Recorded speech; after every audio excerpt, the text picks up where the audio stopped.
স্বাগত ডিবিসি সংবাদে। আপনাদের সাথে আছি আমি শোভন শাহমিন দিশা। সাবেক আইজিপি মামুনকে জুলাই গণহত্যার সুপ্রিম কমান্ডার বলে আখ্যা দিয়ে আন্তর্জাতিক অপরাধ ট্রাইব্যুনালের চিফ প্রসিকিউটর বলেছেন তার নেতৃত্বেই অপরাধ সংঘটিত হয়েছে। অভিযুক্ত আইন শৃঙ্খলা বাহিনীর কর্মকর্তারা যে অপরাধ করেছেন তা শয়তানও করে না বলে মন্তব্য করেছেন তিনি। এদিকে অভিযুক্ত ৮ জনকে কারাগারে পাঠানো হয়েছে। ১ মাসের মধ্যে তদন্ত শেষ করে প্রতিবেদন দিতে সময় বেঁধে দিয়েছে ট্রাইব্যুনাল। জুলাই আগস্টে ছাত্র জনতার উপর নির্বিচারে গুলি করার সময় পতিত শেখ হাসিনা সরকারের অন্যতম আস্থাভাজন ছিলেন পুলিশের সাবেক প্রধান চৌধুরী আব্দুল্লাহ আল মামুন। বুধবার সেই আব্দুল্লাহ আল মামুনকে হাজির করা হয় শেখ হাসিনা সরকারের তৈরি আন্তর্জাতিক অপরাধ ট্রাইব্যুনালে। সাথে ছিলেন সাবেক সেনা কর্মকর্তা জিয়াউল আহসান সহ আরও ৭ জন। সকালে তাদের হাজির করে মানবতাবিরোধী অপরাধ মামলায় আনুষ্ঠানিকভাবে গ্রেপ্তার দেখানো হয়। পরে ১১টার দিকে ৩ বিচারপতির ট্রাইব্যুনালে শুরু হয় শুনানি। শুরুতে চিফ প্রসিকিউটর বলেন, জুলাই আগস্ট গণহত্যায় সাবেক আইজিপি মামুন ছিলেন সুপ্রিম কমান্ডার। এনটিএমসির দায়িত্বে থাকা সাবেক মেজর জেনারেল জিয়াউল আহসানকে বসনিয়া হার্জেগোভিয়ার কসাই রাদোভান কারাদিচের সঙ্গে তুলনা করেন তদন্ত সংস্থা। তার পৈশাচিকতার যে স্ট্যান্ডার্ড সেটা কেবলমাত্র ৯০-এর দশকে বসনিয়া হার্জেগোভিনায় সার্বিয়ান বাহিনী যে অ্যাট্রোসিটি চালিয়েছিল, যে গণহত্যা চালিয়েছিল, যে ধরনের অত্যাচার করত, সেই অত্যাচারের সাথে আমরা তুলনা করেছি। আমাদের এই বলকানের কসাইদের মতো বাংলাদেশের কসাই হিসাবে এই জিয়াউল আহসান হত্যাকাণ্ড থেকে শুরু করে অপহরণ, নির্যাতন, গুম এগুলোর সাথে জড়িত ছিলেন। তার বিরুদ্ধে সুস্পষ্ট অভিযোগ এসেছে। বিগত সরকারের পুরো সময় জুড়ে বিভিন্ন সময় তার দায়িত্ব পালনকালীন সময়ে যত গুম হয়েছে সব গুমের অভিযোগের তীরটি তার বিরুদ্ধে গিয়েছে। আশুলিয়ায় পুলিশের গাড়িতে ৪৩ জনের মরদেহ পুড়িয়ে দেওয়ার পাশাপাশি যাত্রাবাড়ি ও মিরপুরে চালানো গণহত্যার বর্ণনা দেন চিফ প্রসিকিউটর। পরে ৮ জনকে গ্রেপ্তার দেখিয়ে কারাগারে পাঠানো হয়। আন্তর্জাতিক স্ট্যান্ডার্ড ফলো করে সমস্ত ডিজিটাল এভিডেন্স, লাইভ এভিডেন্স এমনভাবে আমরা আদালতের সামনে প্লেস করব, ক্রিস্টাল ক্লিয়ার ভাবে অপরাধীরা জানতে পারবে তাদের কি অপরাধ ছিল। গোটা বাংলাদেশ, গোটা দুনিয়া দেখবে এই বিচারটা স্বচ্ছ এবং ফেয়ার হয়েছে। ইজলাসে গুলশান থানার সাবেক ওসি মাঝারুল ইসলামকে হাউমাউ করে কেঁদে উঠতে দেখা গেলেও বাকিরা ছিলেন নিশ্চিন্তে। এ সময় জিয়াউল আহসান দাবি করেন তিনি কখনোই আয়নাঘরের দায়িত্বে ছিলেন না। এদিকে আসামিপক্ষের আইনজীবীর দাবি, জিয়াউল আহসানকে নিয়ে মিডিয়া ট্রায়াল করা হচ্ছে। ওই অফিসে কোনো আয়নাঘর নেই এবং উনি কখনো ডিজিএফআইতে চাকরি করেননি। আয়নাঘর নামক যে একটা ভয়ঙ্কর তথ্য, সেই তথ্যটা নিয়ে যে মিডিয়া যে ট্রায়ালটা করছে, সেই ট্রায়ালটা ওনার পরিবারের জন্য এবং ওনার জন্য অত্যন্ত মর্মান্তিক। আমি আপনাদের অনুরোধ করব, আপনারা এই কাজটা করবেন না। ১ মাসের মধ্যে তদন্ত শেষে ৮ জনের বিরুদ্ধে ট্রাইব্যুনালের কাছে প্রতিবেদন দাখিলের নির্দেশ দেওয়া হয়। Daud Khan, DBC news, Dhaka. আবারও ৫ দিনের রিমান্ডে নেওয়া হয়েছে সাবেক আইনমন্ত্রী আনিসুল হককে। ৩ দিনের রিমান্ড মঞ্জুর করা হয়েছে ভোলার সাবেক সংসদ সদস্য আব্দুল্লাহ আল জ্যাকবের। নতুন মামলায় সাবেক মন্ত্রী দীপুমণি, সালমান এফ রহমান, হাসানুল হক ইনু, জোনায়েদ আহমেদ পলক এবং কামাল আহমেদ মজুমদারকে গ্রেপ্তার দেখানো হয়েছে। সকাল ৮টার কিছু পর আসামিদের কঠোর নিরাপত্তার মধ্যে আনা হয় ঢাকা চিফ মেট্রোপলিটন ম্যাজিস্ট্রেট আদালতে। এরপর উত্তরা পূর্ব থানার ফজলুল করিম হত্যা মামলায় আনিসুল হকের ১০ এবং রূপনগর থানার শামীম হাওলাদার হত্যা মামলায় জ্যাকবের ১০ দিনের রিমান্ড আবেদন করে পুলিশ। শুনানি শেষে আদালত আনিসুল হকের ৫ এবং জ্যাকবের ৩ দিনের রিমান্ড মঞ্জুর করে।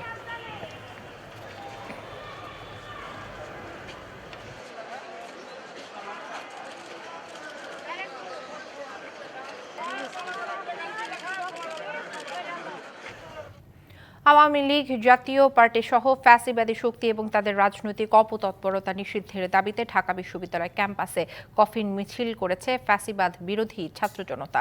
বেলা ১২টার দিকে টিএসসি থেকে বিক্ষোভ মিছিল করে সংগঠনটি।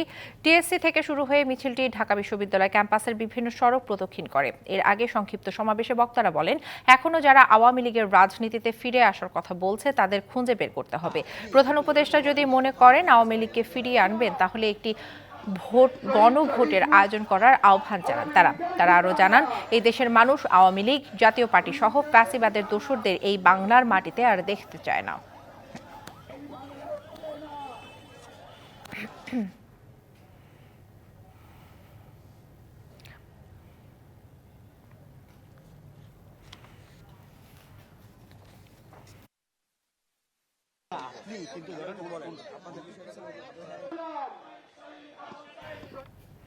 শেখ হাসিনার ফ্যাসিবাদ প্রতিষ্ঠায় গণমাধ্যমের দায় রয়েছে উল্লেখ করে 2014 সাল থেকে চলতি বছরের 5ই আগস্ট পর্যন্ত সাংবাদিকতার ভূমিকার শ্বেতপত্র প্রকাশ করার কথা জানালেন প্রধান উপদেষ্টার প্রেস সচিব শফিকুল আলম।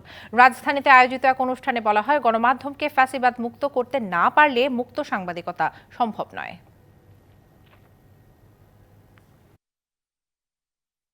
জুলাই আগস্টের গণ অভ্যুত্থানের পর নতুন সরকারের যাত্রা শুরু হতেই আলোচনায় আসে সংস্কারের বিষয়। রাষ্ট্রের বিভিন্ন সেক্টরের সংস্কার উদ্যোগের পাশাপাশি সম্প্রতি কমিশন গঠন করা হয়েছে গণমাধ্যম সংস্কারেও।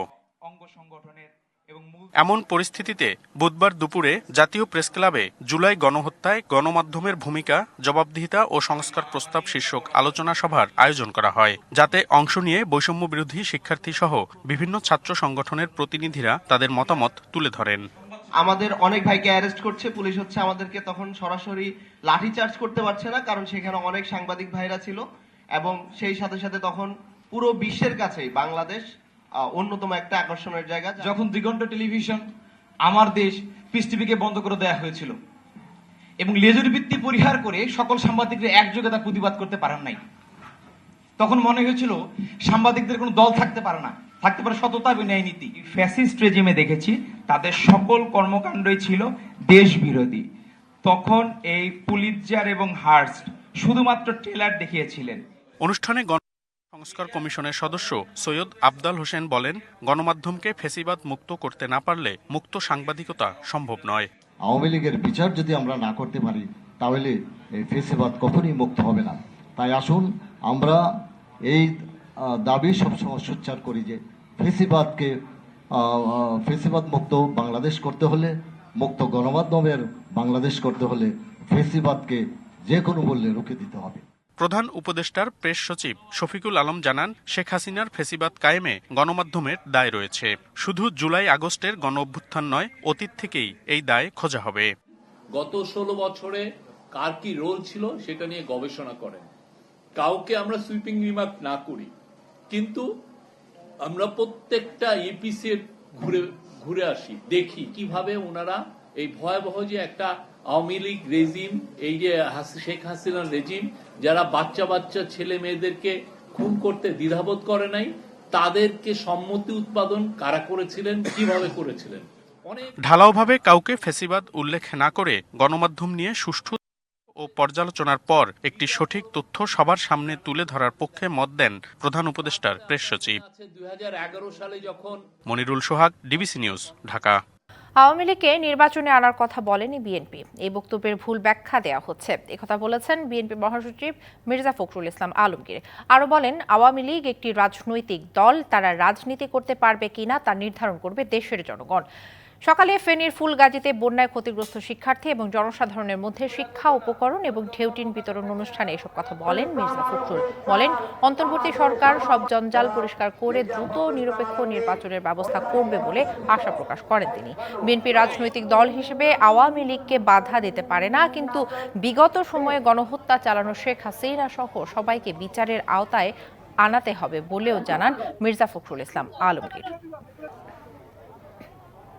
আমরা কি বলেছি যে আওয়ামী লীগকে রাজনীতি করার সুযোগ থেকে আমরা এই কথাটা সঠিক হয় নাই। আমরা বলেছি যে আওয়ামী লীগকে রাজনৈতিক দল, কে নির্বাচন করবে, কে রাজনীতি করবে, কে রাজনীতি করবে না, সেটা তো নির্ধারণ করবে জনগণ। আমি একটা রাজনৈতিক দল হিসেবে নির্ধারণ করতে পারি না। ভারতের সাথে বাণিজ্যের ক্ষেত্রে কোনো দূরত্ব নেই, একথা বলেছেন বাণিজ্য উপদেষ্টা শেখ বশিরউদ্দিন। টিসিবির ট্রাক সেলে আলু বিক্রয় কার্যক্রম উদ্বোধন শেষে তিনি এসব কথা বলেন। জানান, মাঠ পর্যায়ে তদারকি সহ পণ্য আমদানির মাধ্যমে বাজারে সরবরাহ বাড়িয়ে দাম নিয়ন্ত্রণের চেষ্টা করছে সরকার। সিন্ডিকেট ভাঙতে আরও বেশি ব্যবসায়ী এবং সরবরাহকারীদের বাজারে যুক্ত করার কাজও চলছে। সরবরাহ ব্যবস্থার দুর্বলতার কারণে বাজারে কমছে না নিত্যপণ্যের দাম, তাই সরবরাহ বাড়ানোর জন্য উদ্যোগ নিয়েছে সরকার। কমানো হয়েছে কিছু পণ্যের শুল্কও। এ তো গেল বাজার নিয়ন্ত্রণের পদক্ষেপ। এর বাইরেও স্বল্প আয়ের মানুষকে স্বস্তি দিতে ট্রাকে করে ভর্তুকি মূল্যে আলু বিক্রি শুরু করেছে টিসিবি। রাজধানীর 50টি স্থানে ভোক্তাদের জন্য 40 টাকা দরে জনপ্রতি বিক্রি করা হচ্ছে 3 কেজি আলু। 5 কেজি চাউল পাইছি, আলু পাইছি 3 কেজি, আর তেল 2 লিটার, আর ডাইল হলো 2 কেজি। বাজারে তো অনেক দাম, এখানে তো 40 টাকা কেজি। আমাদের খুব উপকার হচ্ছে, অল্প দামে স্বল্প দামে এই জিনিসগুলো পাচ্ছি, যে এটা সবসময় অব্যাহত থাকলে আর একটু ভালো হয়। টিসিবির পণ্যগুলো পাচ্ছি, তাও তো ভালো। সন্তুষ্ট আর কি যে এটা অল্প, এটা তো আর সপ্তাহে গেলে শেষ। আরো যদি বাড়ায় তাহলে আরো ভালো, সাধারণ মানুষের জন্য ভালো হবে। 560 টাকার প্যাকেজে আরও মিলছে 2 লিটার তেল, 5 কেজি চাল ও মসুর ডাল। বুধবার সকালে রাজধানীর কারওয়ান বাজারে টিসিবি কার্যালয়ের সামনে এ কার্যক্রম উদ্বোধন করে বাণিজ্য উপদেষ্টা জানান, বাণিজ্য নিয়ে কোনো দেশের সঙ্গে বাংলাদেশের টানাপোড়েন নেই। আমরা এইটুকু বলতে পারি যে আমাদের এ যাবৎকালে পদক্ষেপগুলো নেওয়ার মাধ্যমে আপনারা দেখেছেন কিছু কিছু পণ্যে আল্লাহর রহমতে স্বস্তি আসতে শুরু করেছে, চিনিতে, ডিমে, আজকে আশা করি আলুতেও আসবে। তেল নিয়ে আমরা ব্যাপক কাজ করছি। এ সময় উপদেষ্টা সরবরাহ বাড়িয়ে বাজারে পণ্যের দাম নিয়ন্ত্রণে সরকারের নানা উদ্যোগের কথা তুলে ধরেন। আমরা আশা করি যে ধরনের মূল্যস্ফীতি ঘটেছে বাজারে, আলুর ক্ষেত্রে দুঃখজনকভাবে অনেক মূল্যস্ফীতি ঘটেছে, সো এটা নিয়ন্ত্রণে আনার জন্য কিছু তাৎক্ষণিক পদক্ষেপ এবং কিছু দীর্ঘমেয়াদী পদক্ষেপ আমরা নিচ্ছি এবং ইনশাল্লাহ আপনারা এর ফল পাবেন। সরবরাহ ঠিক রাখতে ভোক্তা অধিকারকে আরও জোরালোভাবে কাজ করার নির্দেশও দেন বাণিজ্য উপদেষ্টা। আমরা চেষ্টা করবো এটাকে আরো বাড়ানো যায় কিনা। Rifat Tasnova, DBC news, Dhaka. DBC সংবাদে নিচ্ছে একটি বিরতি, সঙ্গেই থাকুন। স্বাগত আরেকবার ডিবিসি সংবাদে। নির্বাচন কমিশন সচিবালয়ে ঊর্ধ্বতন কর্মকর্তাদের বৈঠক শেষে নির্বাচন ব্যবস্থা সংস্কার কমিশন প্রধান কথা বলছেন। আমরা সরাসরি যুক্ত হচ্ছে সেখানে।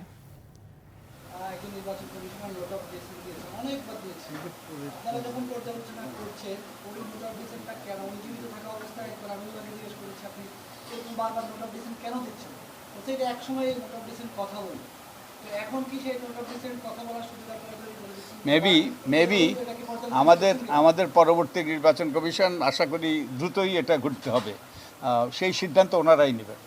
সেই সিদ্ধান্ত আমাদের সেই সিদ্ধান্ত নেওয়ার এখতিয়ার নাই, যে যারা দায়িত্বে আসবেন তারাই সেই সিদ্ধান্ত নেবেন।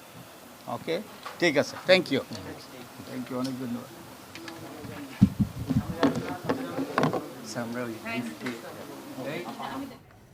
উপদেষ্টা পরিষদের বৈঠকে আন্তর্জাতিক অপরাধ ট্রাইব্যুনালের অধ্যাদেশের খসড়া অনুমোদন দেওয়া হয়েছে। রাজনৈতিক দলের বিরুদ্ধে ব্যবস্থা নিতে সুপারিশও করতে পারবে আন্তর্জাতিক অপরাধ ট্রাইব্যুনাল। এ বিষয়ে আরও জানাতে সচিবালয় থেকে সরাসরি যুক্ত হচ্ছেন আমাদের সহকর্মী শাহ ইমন। আমরা কথা বলছি তার সাথে। ইমন, কিছু সিদ্ধান্তের কথা আমরা জানতে পেরেছি, আরও কোনো সিদ্ধান্ত আসতে পারে কিনা এবং সর্বশেষ পরিস্থিতি আমাদের জানাবেন।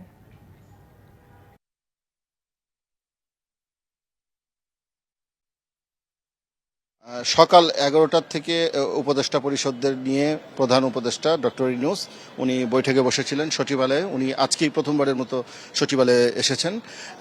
আজকে এই উপদেষ্টা পরিষদের বৈঠকে মূলত আন্তর্জাতিক অপরাধ ট্রাইব্যুনাল অ্যাক্ট 2024 এটার খসড়া অনুমোদনের জন্য উপস্থাপন করা হয়েছিল এবং বেলা 1:45টার দিকে বৈঠক শেষ হয়েছে। সেই বৈঠকে আমরা যতটুকু জানতে পেরেছি যে সে সিদ্ধান্ত হয়েছে, সেই খসড়াটি যে উপস্থাপন করা হয়েছিল সেই খসড়াটি অলরেডি উপস্থাপন করা হয়েছে এবং উপস্থাপন করা হয়েছে এই খসড়ার কয়েকটি উল্লেখযোগ্য ধারা ছিল এইরকম যে আন্তর্জাতিক অপরাধ ট্রাইব্যুনাল যদি মনে করে সুপারিশ করতে পারবে সংশ্লিষ্ট স্বরাষ্ট্র মন্ত্রণালয় অথবা নির্বাচন কমিশনকে যে এখানে যারা শাস্তি পেয়েছে বা অপরাধে অভিযুক্ত হয়েছে এরকম রাজনৈতিক দলকে সুপারিশ করতে পারবে যে তাদেরকে নিষিদ্ধের ব্যাপারে।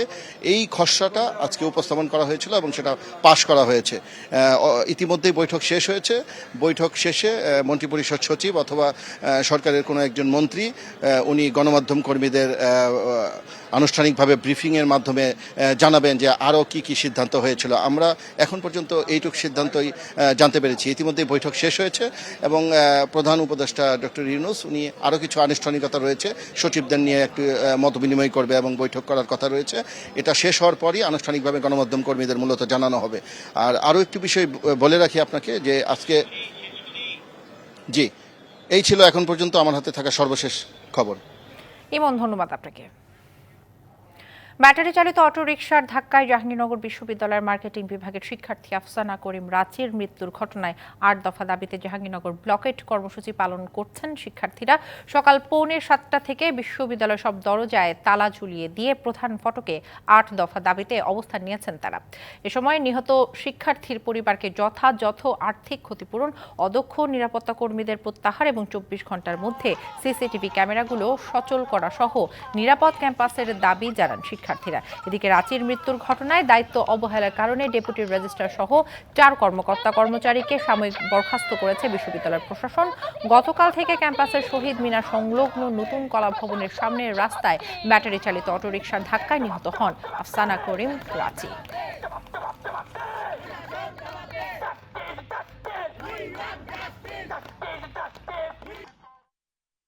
সকাল থেকেই আমরা মিছিল করেছি এবং প্রশাসনের কাছে আমাদের দাবি দেওয়া তুলে ধরেছি। গতকালকে থেকে আমাদের আন্দোলনটা শুরু করছি, ভিসি ভবনে গিয়ে ভিসির সাথে আমরা কথা বলেছি এবং আজকে সকালবেলা হচ্ছে আমরা সকাল থেকে ভোর থেকে মূলত ভোর 6টা থেকে হচ্ছে জাহাঙ্গীরনগর ব্লকেটটা শুরু করেছি। হত্যাকাণ্ডের বিচার হয় এবং আগামীতে যাতে কোনো আমাদের আর কোনো বোন বা ভাই মারা না যায়। গাজীপুরে শ্রমিক বিক্ষোভের জেরে অচল হয়ে পড়েছে নবীনগর চন্দ্রা মহাসড়ক। সকাল 10টার দিকে চক্রবর্তী এলাকায় মহাসড়ক অবরোধ করেছেন বেক্সিমকো ইন্ডাস্ট্রিয়াল পার্কের শ্রমিকরা। অক্টোবর মাসের বকেয়া বেতন পরিশোধের দাবিতে 5ম দিনের মতো মহাসড়ক অবরোধ করে বিক্ষোভ করেছেন তারা। এদিকে বেলা 11:30টার দিকে জিরানি এলাকায় একই মহাসড়ক অবরোধ করে বিক্ষোভ করে হামিম গ্রুপের দ্যাটস ইট নিটওয়্যার কারখানার শ্রমিকরা। অভিযোগ, সকাল 6টার দিকে কারখানার সামনে বাস চাপায় তাদের 3 জন সহকর্মী আহত হন। ফ্লাইওভার নির্মাণ এবং কারখানার অব্যবস্থাপনা দূর করা সহ বিভিন্ন দাবিতে তোলেন শ্রমিকরা। 11:30টার দিকে সেনা সদস্যরা এবং শিল্প পুলিশ হামিম গ্রুপের শ্রমিকদের বুঝিয়ে সড়ক থেকে সরিয়ে দেয়, তবে বেক্সিমকোর শ্রমিকরা এখনও বিক্ষোভ করছেন। এতে মহাসড়কে তৈরি হয়েছে দীর্ঘ যানজট। উত্তরবঙ্গগামী যানবাহন বিকল্প হিসেবে ঢাকা টাঙ্গাইল মহাসড়ক এবং ধামরাই কালিয়াকৈর আঞ্চলিক সড়ক ব্যবহার করছে। মেরিল পেট্রোলিয়াম জেলি সৌজন্যে এবার জানাবো শীতের গল্প। অবিরাম ঝরা কুয়াশা আর উত্তরের হিমেল হাওয়া জানান দিচ্ছে প্রকৃতিতে শীতের উপস্থিতি। ভোরের প্রকৃতিতে হাত বাড়ালেই হিম শীতল ভাব। ক্ষেতের ধান আর সবজির পাতায় ভোরের মুক্তার মতো শিশির বিন্দু তৃপ্ত করছে প্রকৃতিপ্রেমীদের। আর মাঠে মাঠে ফসলের ঘ্রাণে আপ্লুত কিষান কিষানি। শীতকাল কবে আসবে সুপর্ণা? বদলে যাওয়া আবহাওয়ায় গ্রীষ্মপ্রধান দেশে বাঙালির এই আকুতি বরাবর। আর হেমন্তে এসে আকাঙ্ক্ষাটুকু যেন আরো তীব্র। আমি চুপ করে বসে থাকি, অন্ধকারে নীল ফানুস উড়িয়ে দেয় কারা। হালকা কুয়াশা ভেদ করে পূর্ব দিগন্তে সোনারাঙা রোদ, সেই আলোতে শিশিরদানা মুক্তার মতো জলজল করে জানান দিচ্ছে প্রকৃতিতে শীতের আগমনী। স্নিগ্ধ সকালে উত্তরের হিম হাওয়া খানিকটা উদাস করে তোলে মনকে, যেন আভাস দিচ্ছে প্রকৃতির সাথে আরেকটু বোঝাপড়ার।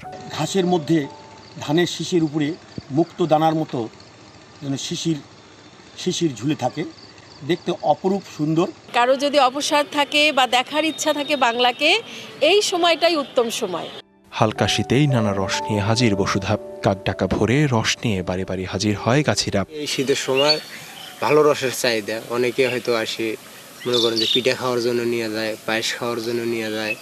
আর কুয়াশা মাখা প্রকৃতি আর মাঠে মাঠে ফসলের ঘ্রাণে কিষান কিষানির চোখে মুখে আনন্দের ঝিলিক। শীতের দিনের জন্য কাজের জন্য ভালো, আরামের দিন। ধানের উপরে কুয়াশা দিয়ে ভরি থাকে, অনেক সৌন্দর্য দেখা যায়। শীতের আমেজ শুরু হতেই বাঙালির রসনা বিলাসে যোগ দেয় বাহারি পিঠা। আর কিছুটা সময় পেরোলেই রং বেরঙের অতিথি পাখির কলতানে মুখর হবে চারদিক। গ্রাম বাংলার ঘরে ঘরে এখন তারই অপেক্ষা। লিখনকান্তি ভৌমিক, ডিবিসি নিউজ ডেস্ক। সংবাদ এই ছিল এখনকার মতো। ডিবিসি নিউজের সংবাদগুলো পড়তে ভিজিট করুন dbcnews.tv আর ভিজিট করুন ডিবিসি নিউজের ফেসবুক পেজ এবং ইউটিউব চ্যানেল। ডিবিসির সঙ্গেই থাকুন।